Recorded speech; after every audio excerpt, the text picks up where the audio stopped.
Bioshock is probably one of the best games ever made. It is one of my top 5 favorite games of all time, and I usually replay it once or twice a year if Bioshock 2 doesn't get in the way. I really like Bioshock 2, it's one of my favorite games, probably number 1. The ending is very sad. I played Bioshock so much I know a variety of tactics to handle the denizens of Rapture. However, in the abomination that is the remastered PC port, there is a difficulty called Survivor, which provides the hardest dredge through the flooded corridors of the great city itself. So I decided to go through the game with what I believe is the best way to play and beat the game on Survivor difficulty.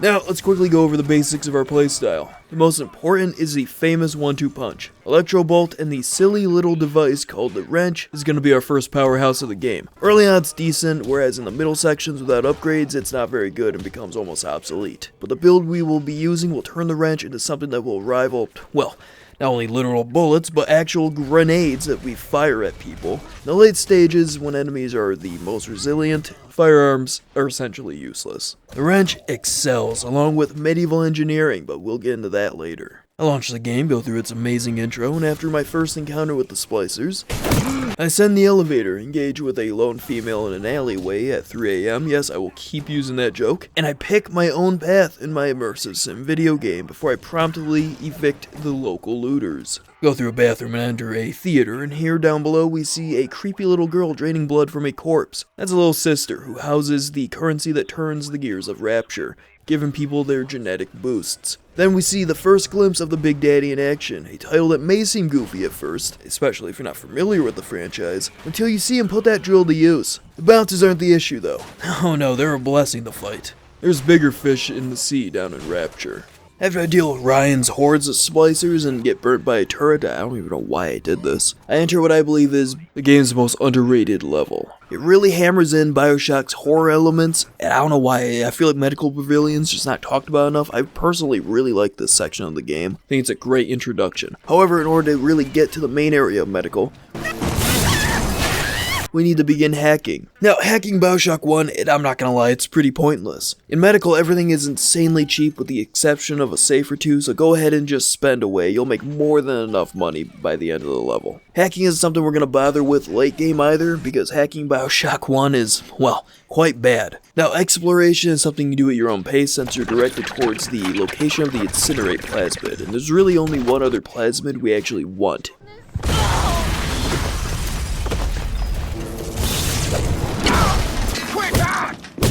I don't want that! Stop taking the B-grade plasmid. Wasn't joking when I said splicers were tanky early on. Also, new rule because I completely forgot about it while recording the first half hour of the game, no Vita chambers. This makes it so I have to be cautious and plan my fights accordingly, especially against the big daddies. After getting the incinerate plasmid, I melt the ice and obtain the shotgun. It's good early to mid-game, but eventually becomes more of a support weapon, but I'll explain that later. You can pick up the telekinesis plasmid right now if you want, just be sure to melt the ice blocking an upstairs room before you do, so you have to do it after you finish the level. Cannot stop speeding bullets, but can catch a drop. Now to get the first plasmid we need, you go inside this testing room where that doctor flipped that cart full of bandages. And inside I unlock in and I get blasted full force, basically point blank with a rocket turret. After I take it out, I lurk my way through the vents next to a operating table, and inside you'll find the first plasmid to our build, Wrench Jockey, increasing our wrench damage. Also, this is unrelated, but I kneecapped a 120-pound, 5'4" woman as I exited the vent. Can you hear me, Mr. Wallace? Yep, guess I'm oogaloo.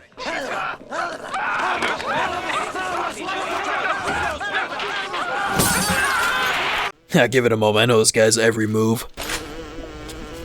I don't need a code for this one, you already know the code. Anyway, after we catch a grenade and clear the blockage, I pick up static discharge in the middle of a hallway. Stacking this plasmid provides a shockwave of damage every time you take damage within melee range. When you combine it with another plasmid that increases stun duration, it will save up on our Eve supply.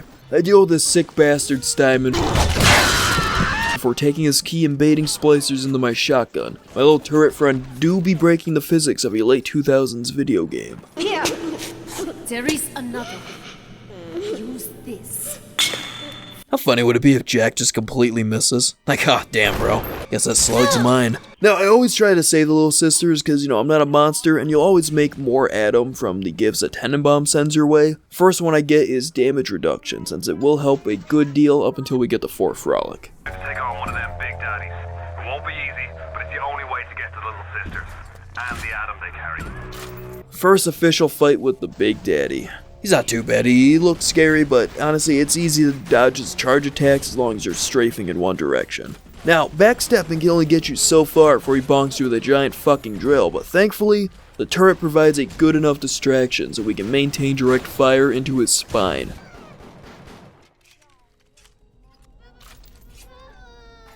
I lift the lockdown, enter the bathysphere, and I arrive at the fisheries. Alright, now the real game begins. I am the Lord! I like to deal with the Big Daddy first in the area, however, we have to play this smart. I grab every explosive barrel I can, let the splicers whittle him down as much as possible, listen to the rumblings of a mentally ill gremlin,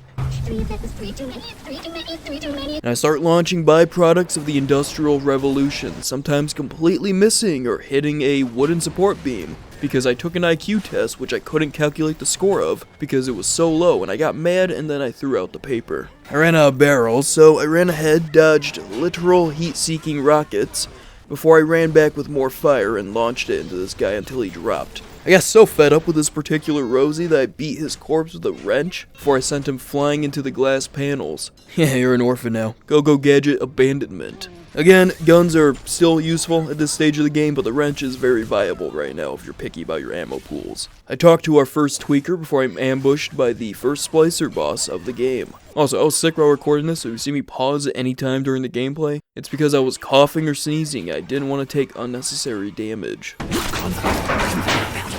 You'll find something to keep you. The grenade launcher is a welcomed weapon. You can use it to take out bigger groups of splicers, but I like to stock up on ammo and make the Big Daddy fights easier on me so I don't have to plan as much. Now for this particular Big Daddy, I decided to leave him so I can research him for later. Also, I couldn't get this audio log since the Big Daddies tend to get a little quirky when you get too close How are we even supposed to avoid to their little sisters, but it's not my fault. She's literally camping. You know what I'm about to play. I played every video. I didn't want to waste ammo, so I ran to a room full of turrets, shocked and bought them all out, and proceeded to the room with the camera. It is a vital piece of equipment that will make our survival down in Rapture that much higher. There are certain plasmids I will also be wanting to get, but the main reason we want to use this is to increase our damage. Without it, you'll be fighting enemies that just eat up your resources, and base Bioshock's enemies in the late game are already thick-skinned.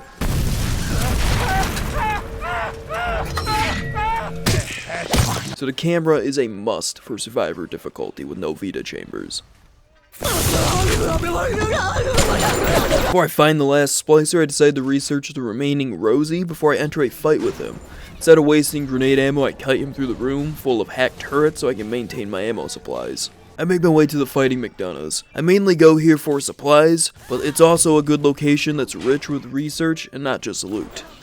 I'm just lonely. I'm lonely. Yeah, me too, man. Me too. Kit 4K'd, loser. Here's a prime example of how ridiculous hacking can get in Bioshock. I'm surprised I even managed to complete it, like you get almost no time. Oh yeah, I lied. This is the last Rosie. I let him in the grenades and lit him up with armor-piercing bullets. This dude actually trapped me inside of the vents. I panicked here because I didn't save for the last half hour. Congrats, you're now alone in this world. It doesn't get any better. But it's okay because I jumped this random blue-collar worker during a time that may or may not have been past midnight. It doesn't help my case that this took place outside of a bar, does it? On my way back to Peachy, I begin the fight with Rose. Most of it is just an occasional strafe that dodges the projectiles with a lot of serious Sam game design. She actually tries running away from me, so I have to chase her down and performs a citizen's arrest on her brain matter before I turn in the photos to Peach. I act ahead of the game, hacking the camera and the turret, but I got so confident I could beat him first try that the motherfucker actually one-tapped me with a point-blank Molotov, making me restart before the Rose fight. Yeah, that was fun. Here's a wrench impact compilation followed by a series of metal pipe falling sound effects that I may or may not edit into the video until its health value hits 0.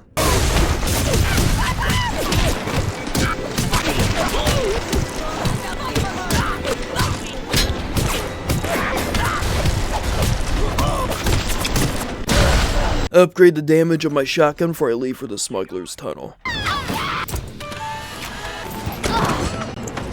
Yeah, anti-personnel bullets really carry you throughout this game. I sense this hurts the infrastructure of Rapture's interior. Acadia is a really beautiful place until it isn't. Before that, however, I go to investigate a cry for help. Hey, can you help me? Of course, it's the introduction to the Houdini Splicer. Funny thing is, I actually managed to get his health down to 0, but all the taunting, it's scripted. It's amusing to one-shot him with a shotgun when these guys usually tank 3 hits of it before dropping.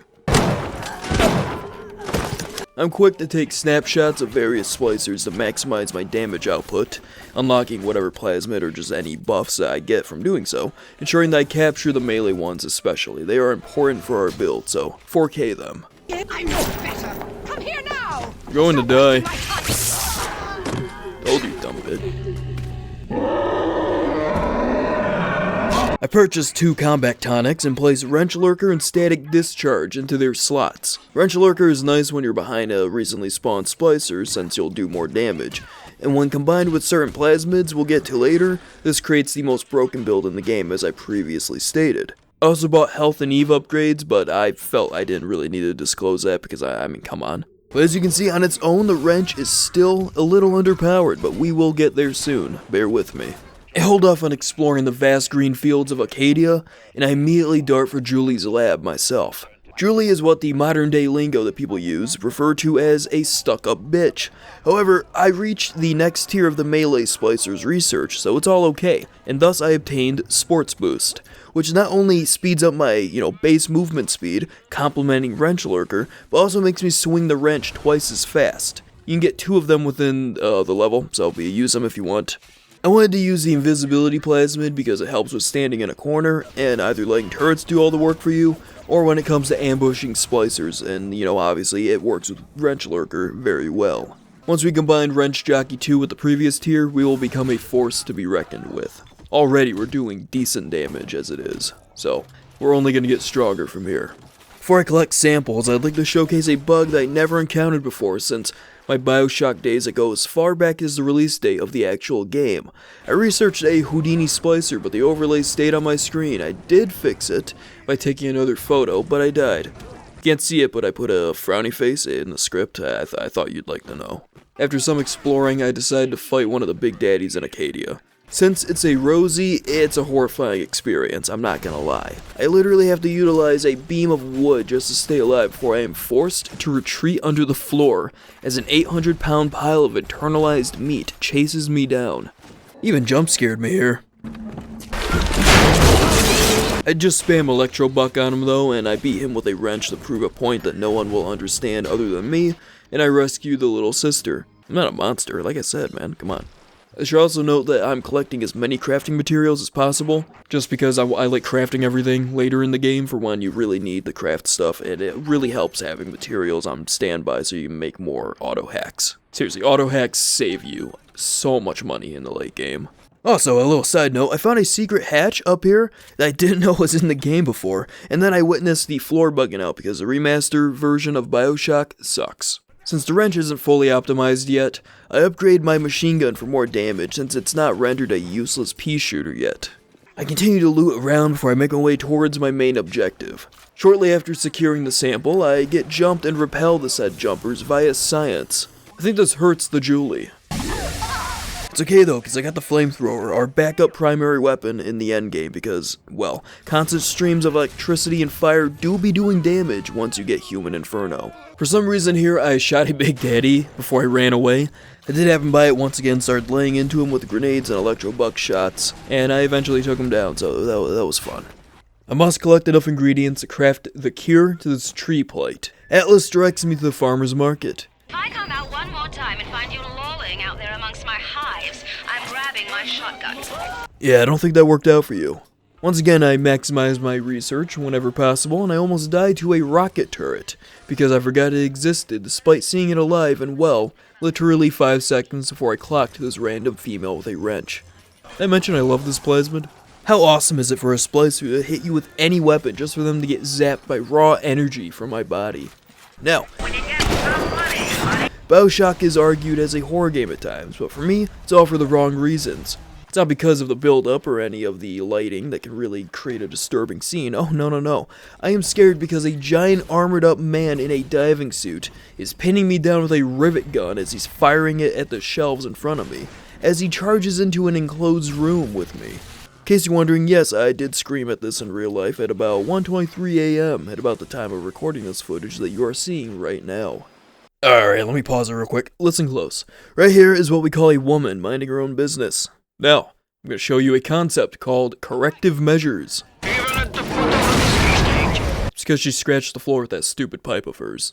Ah yes, the bees do be being. However, I purchased Human Inferno while I'm here. This is a very important plasmid. As long as you buy it now, you're golden. You don't really have to use it now until you get the Fort Frolic or Hephaestus. As for a section where you're timed before an army of bees descend upon you, I will show you a method I like to call, oh you son of a bitch! A method I'd like to call brute force. Nothing but ADHD and the E key will get you through this area. Yes, I'm aware I'm out of medkits. No, I will not admit that I may or may not have been rushing the game. This is probably the most flawed solution to a problem. It's called To Bioshock. It's part of the process, I swear. Just bear with me, please. Seriously though, I was down bad for health that I stood by my channel's name, and I slammed every bottle of wine within the winery. If you take this crawl space, you'll find a photographer's eye. It's good if you want to max out research as fast as possible, but personally I don't really care for it since I had no issues maxing out all the enemies in the game. I'll cut to the chase, because the rest of this recording consists of frantic looting. I craft the quest item, make my way back to Julie's lab, and I start a wave defense mission. I hacked everything and tried hiding, but I think they knew. On my way back, I was freaking out because I was low on health and I didn't want to get into a soft lock of myself dying from sentries every time I spawned in. The defense part of the game is actually kind of fun to me, because I just run around and slap splicers with my wrench and occasionally set them ablaze. I breathe life back into the lungs of Rapture before I leave for Fort Frolic, the best level in the game. Funny thing is, one of my recording files froze because I don't know how to use OBS, so I had to replay the entirety of Fort Frolic. This video would have gotten delayed by a few more weeks if the level wasn't so good and if I didn't already like the game as much as I already do. Sander Cohen, he's a pretty creepy dude. This musical gremlin. His actor's performance sells the character, and the entirety of Fort Frolic just has this eerie feeling to it at times. I can't help but love it. To me, it's the lighting, the main objective, just how morbid the whole thing is of having to photograph dead bodies, and the spider splicers that really sell the creepiness as they crawl around on the ceiling.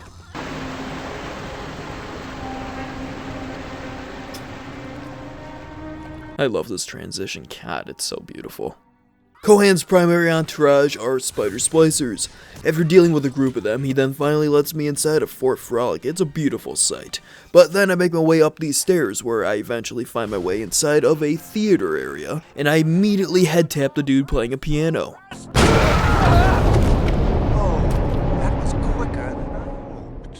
Since this level is technically Jack having full freedom without the influence of Atlas, I think I really am a monster. I gave it no thought, I immediately shot this guy. I take the photo of the body and I make my way back to the plaza. Our task is a morbid one, but it's interesting. We have to locate Cohan's other 3 disciples so we can plant their photo upon his masterpiece. The pursuit finishing this art piece may be disturbing, but the rewards are worthwhile. Here, we get the ultimate weapon that will carry us throughout the rest of the game. The crossbow is pinpoint accurate and very deadly.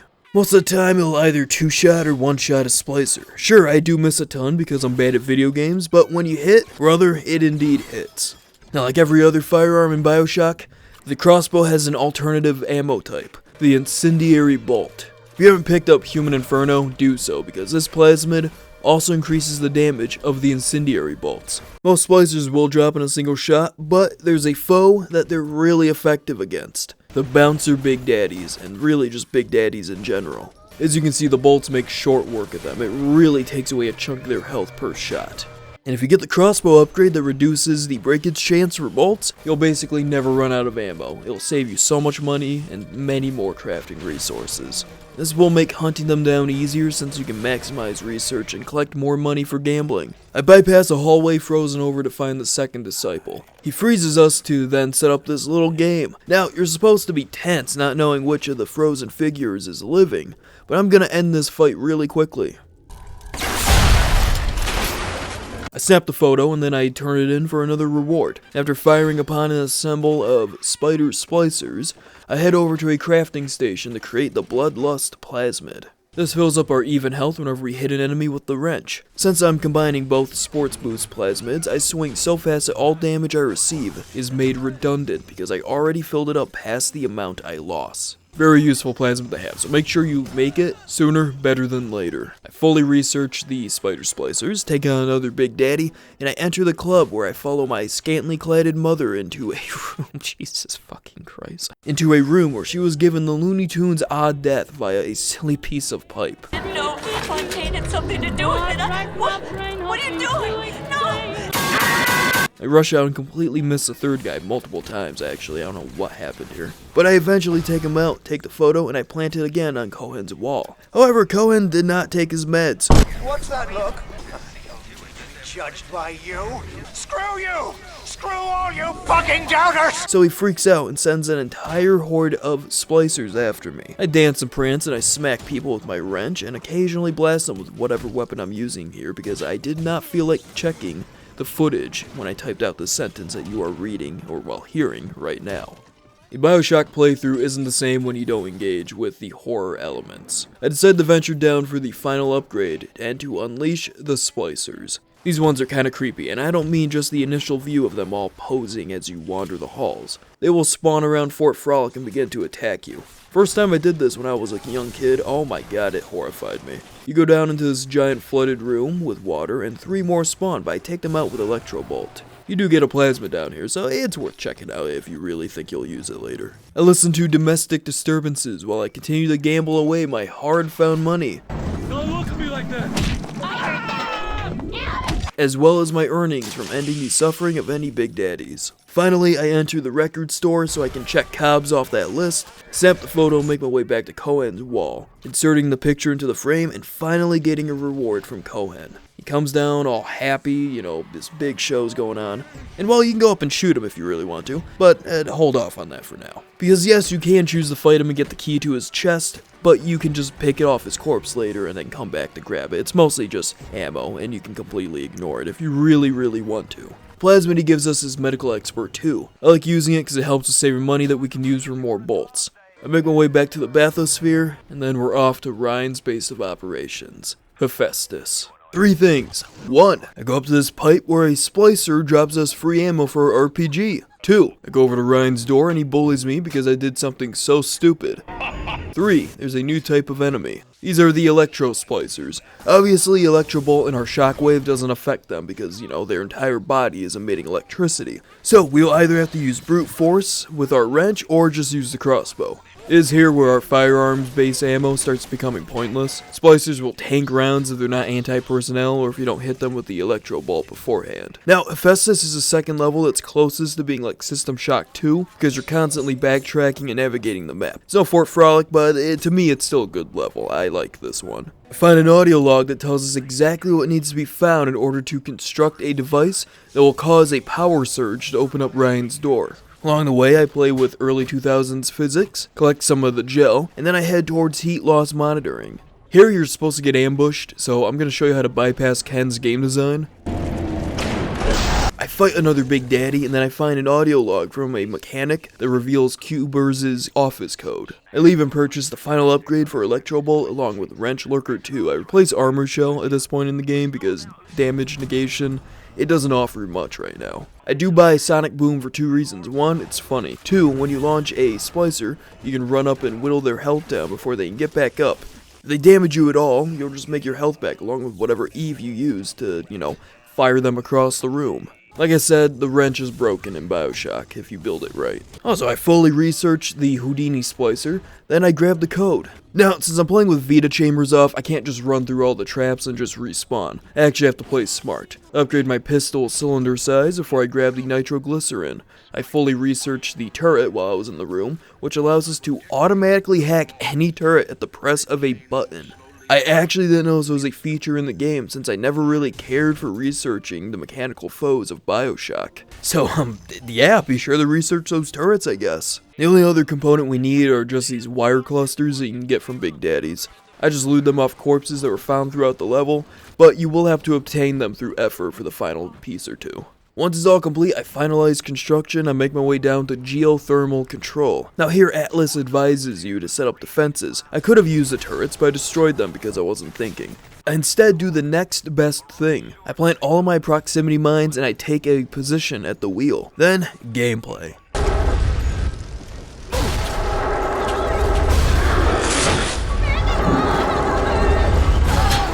Seriously, the invisibility plasmid makes this section a complete joke.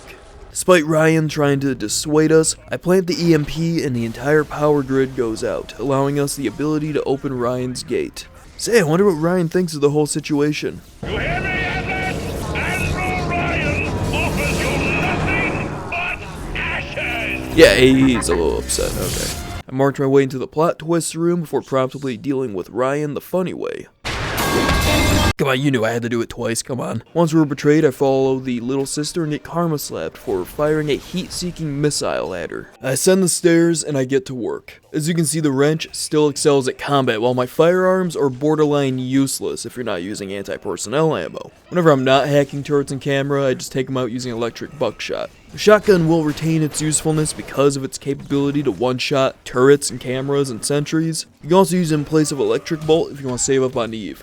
I mean, why would you even get rid of it though in the first place? It's literally the best plasmid in the entire game, if not the entire Bioshock franchise, both games and the DLC. Shame they never made a third game though. As you can see though, the crossbow still does a decent amount of damage even with Human Inferno off. Swapped it out some time ago to see if Armored Shell 2 made any difference, but it didn't make anything noticeable for me, so I went back to Human Inferno later. Regardless, the crossbow and the wrench should be the only two weapons you're using at this point. Often switch to the flamethrower for bigger groups, or whenever you need to whip out a gun with anti-personnel rounds. And armor piercing is still useful. Also, I have no idea what happened here, but I died randomly while smacking the splicer, and it reset all the progress you just witnessed, so that was annoying. Our objective is to get the first sample of Lot 182 to break free of Fontaine's influence, because right now he is slowly making our maximum health drop because our heart is being told to stop pumping, because he can apparently do that.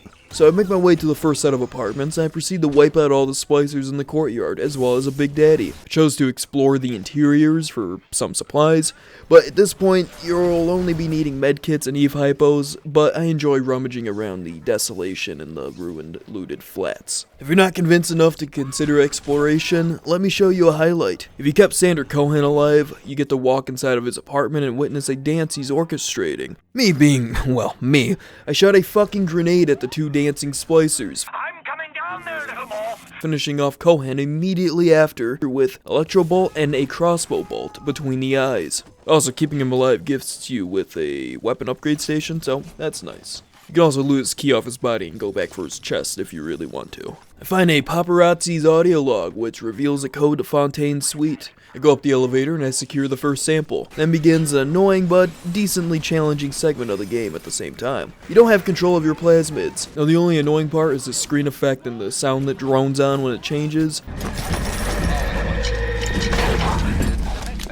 Other than that though, I don't actually mind this because it really shows how you're able to rely on every single plasmid, forcing you to, change your playstyle and giving insight about how useful each plasmid can be if you have repeat playthroughs in mind. If you're exploring, you should have enough anti-personnel ammo to take out the hordes of splicers, or you can use the wrench if you're silly enough. I also got into this segment where I just fought for my life against turrets. I don't know what happened here.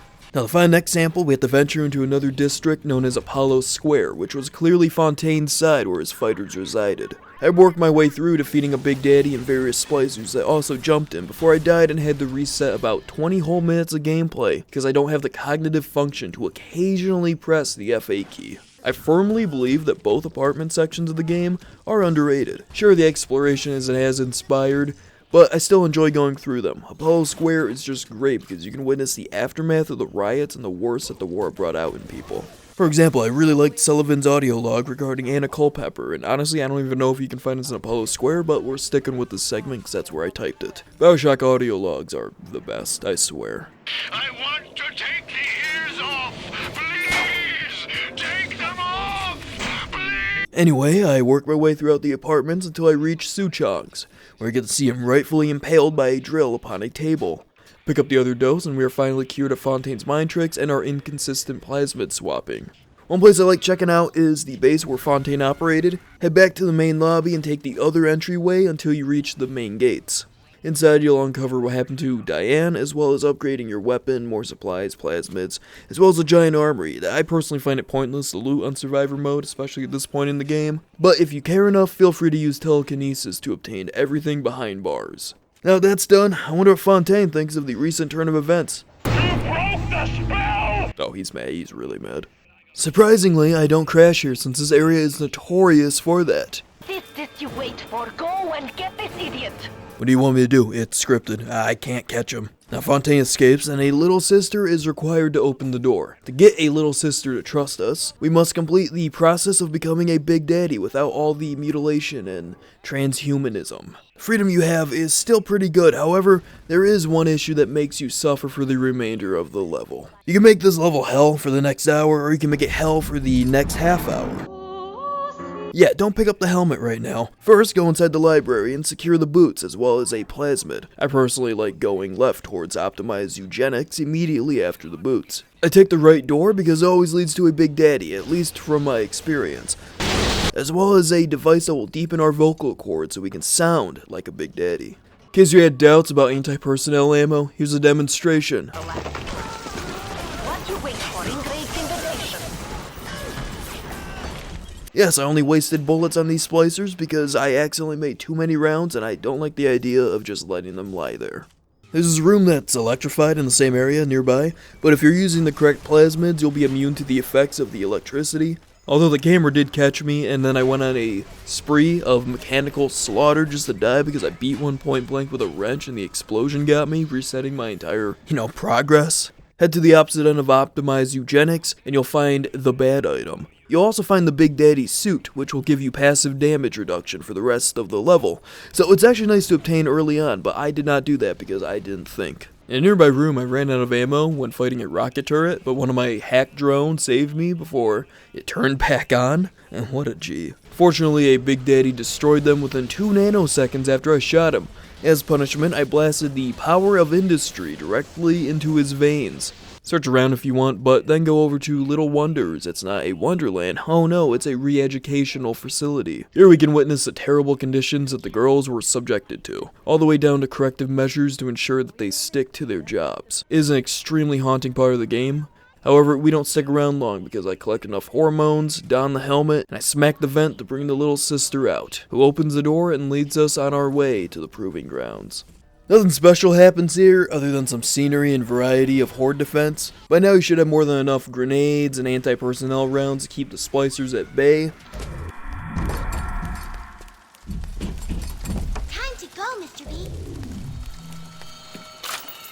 Or more than enough fuel for your chemical thrower. Then there's a Big Daddy fight, but I brushed right through that very easily. Eventually, I reach the end of the level, which holds a variety of supplies to prepare us for the infamous boss fight that Ken Levine still apologizes about to this day. I don't really know what to say here, the Fontaine fight sucks. Just circle strafe and he will never hit you. If anything, the occasional splicer or a turret will be more deadly, but they only spawn once per turn. Once I drain his final pool of Adam, a cutscene plays.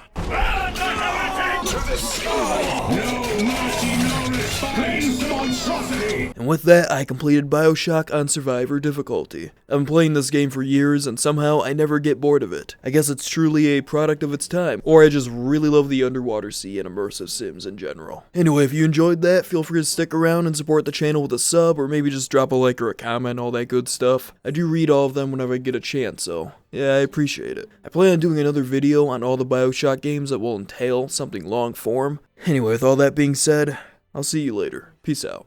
The end, what was your reward? You never said, but I think I know. A family.